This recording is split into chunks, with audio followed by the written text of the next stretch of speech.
नमस्कार. सध्या आज आपण मिरगाव या गावामध्ये आहोत. तर मिरगाव गावामध्ये अनेक नागरिक इथं उपलब्ध आहेत.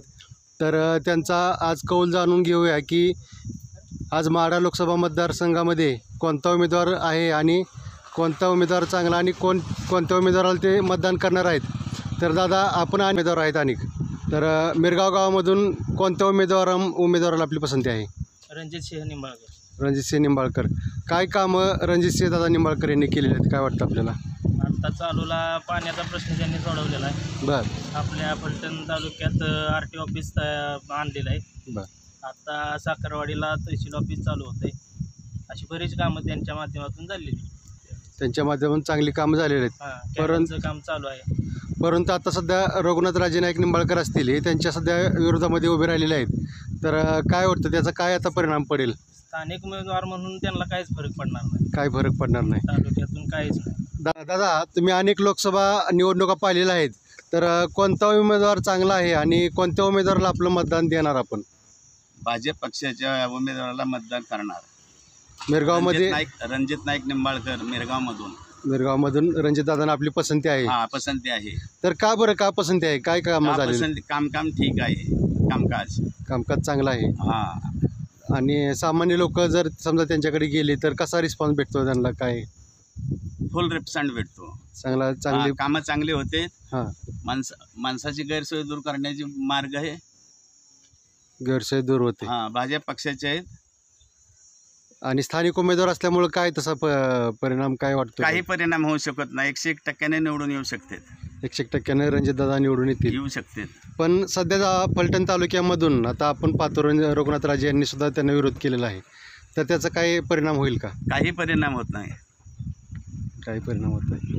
रणजितदादांची काय कामं की झालीत आपल्या गावामध्ये किंवा आणि आपल्या तालुक्यामध्ये काय कामं झालेली आहेत? बरेच कामं झालेली आहेत. पाण्याचं काम चालू आहे. स्थानिक तालुक्याची कामं चालू आहेत. रोजगार हम्या ह्या सगळ्या चालू आहेत. आणखीन काय पाहिजे? परंतु रघुनाथराजे सध्या विरोध करताना म्हणतात की फलटण दहशतमुक्त करायचं आहे. तर कोणती दहशत आहे, काय वाटतं आपल्याला? दहशत कसलीच दहशत नाही आहे. नाही दहशत वाटत आपल्याला? हा, झिरो दहशत आहे. गावामधील युवक आहेत आपल्या बरोबर. दादा, आपलं नाव सांगा. सोपान सर. तर कोणता उमेदवार आपल्याला चांगला वाटतो? रणजितदादा चांगले वाटत आहेत. तर का बरं, का चांगले वाटण्याचे काय कारण आहे? दादांनी गावात सत्ता नसताना भरपूर काम केलं. गावात सत्ता नव्हती दादांच्या अगोदर. गावात रोडचं मशानभूमीचं काम केलंय. ते लॅम्प दिल्यात गावात. अजून बरीच काम आहे. ती ST स्टँड आलंय. ST स्टँड सुद्धा आलेलं आहे. जागेसाठी राहिलंय. हां, आलंय मंजूर. म्हणजे कामं चांगली आहेत. आणि मिरगाव गावामधून चांगला प्रतिसाद सध्या आपण पाहू शकतो की रणजितदादा नाईक निंबाळकर यांना आहे. आणि गावातील अनेक तरुण वर्ग असेल, अनेक काही लोक असतील, त्यांचा रणजितदादा यांना पाठिंबा आहे. तर साथीनुशी आपण बोलल्याबद्दल आपले आभार आहे. धन्यवाद.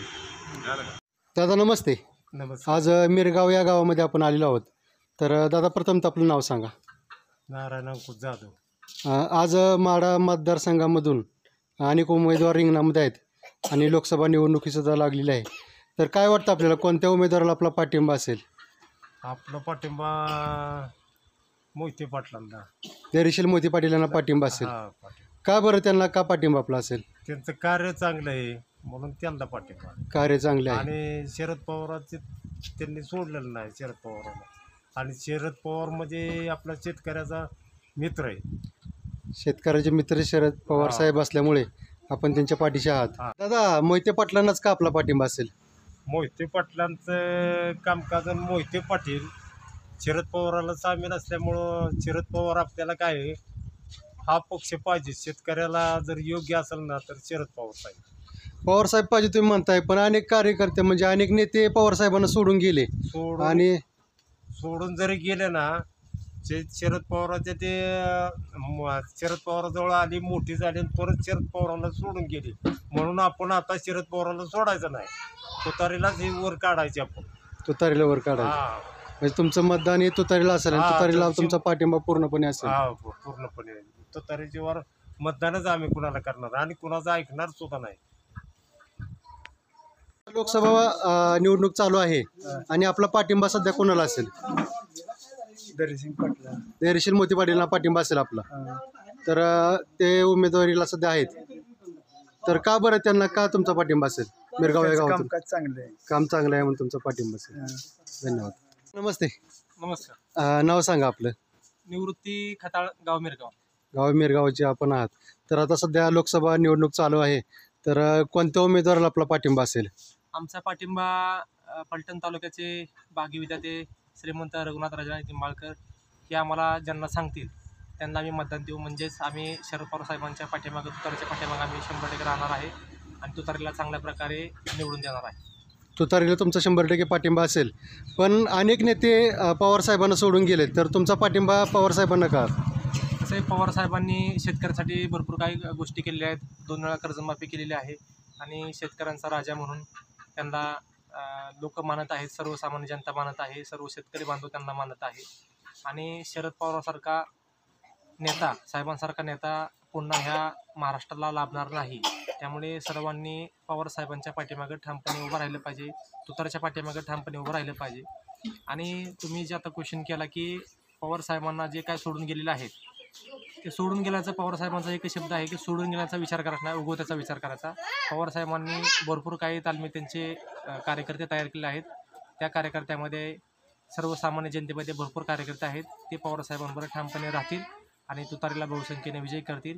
महाराष्ट्राचा जर विकास करायचा असेल तर तुतारीला मतदान 100% सर्वांनी द्यावं अशी मी सर्वांना विनंती करतो. काय वाटतंय, का नेते शरद पवार साहेबांना सोडून गेले?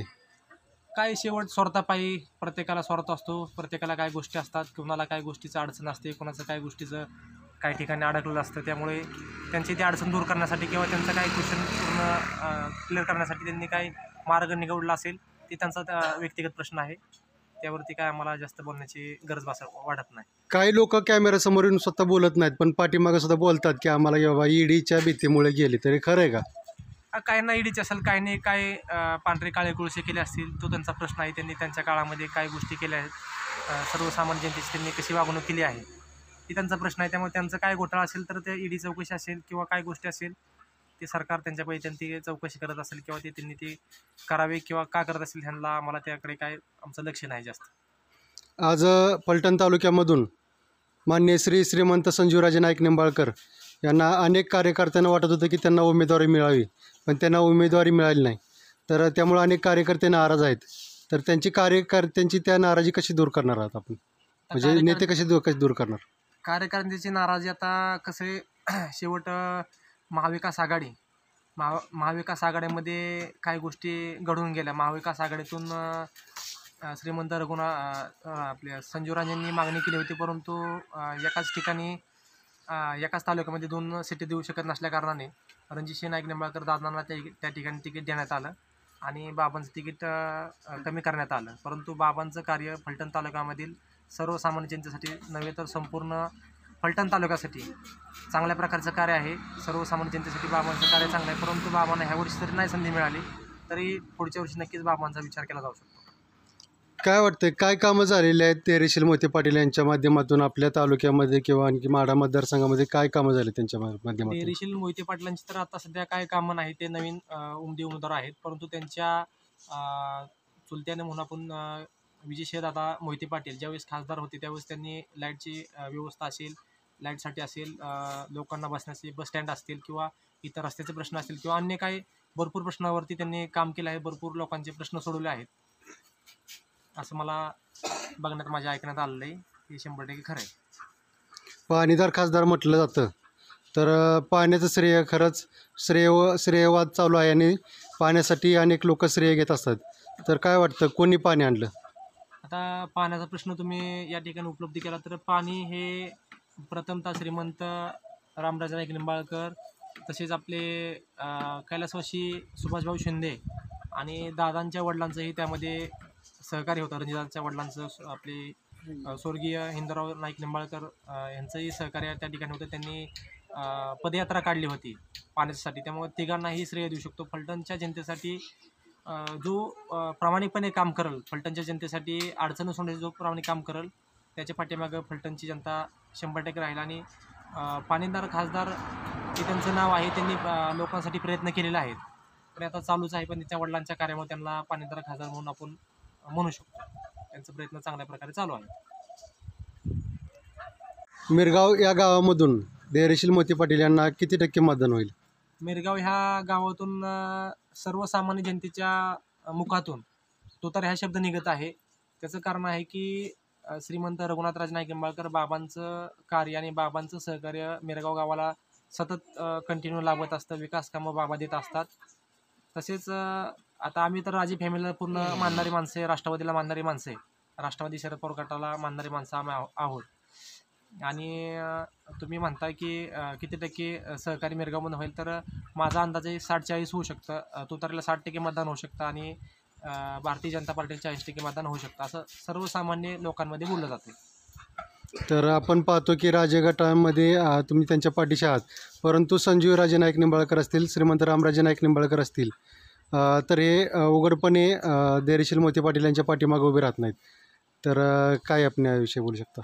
आता त्यांचं ते त्यांच्या माहितीमध्ये असल्या कारणाने त्यांचं काय व्यक्तिगत प्रश्न असेल किंवा त्यांना पक्षाचं काम करावं लागत असेल. प्रत्येकाला पक्षाला प्रत्येकजण बांधून असतो आणि त्या पक्षामध्ये पक्ष वाढवण्याचं काम किंवा त्या पक्षातले काही ध्येय धोरणे असतील त्याचं काम करण्यासाठी ते त्या ठिकाणी असतील, ते त्यांचा व्यक्तिगत प्रश्न आहे.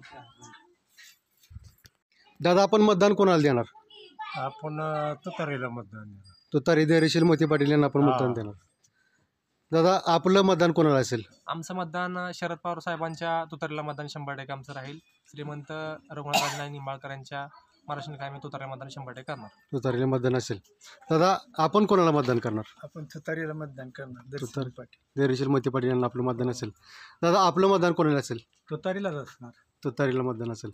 दादा, तर आज आपण मिरगाव या ठिकाणी आलेलो होतो. तर मिरगाव या गावातील अनेक नागरिक साथीनुशी आले आणि बोललेत. त्याबद्दल साथीनुच्या माध्यमातून आपल्या सर्वांचे आभार. धन्यवाद.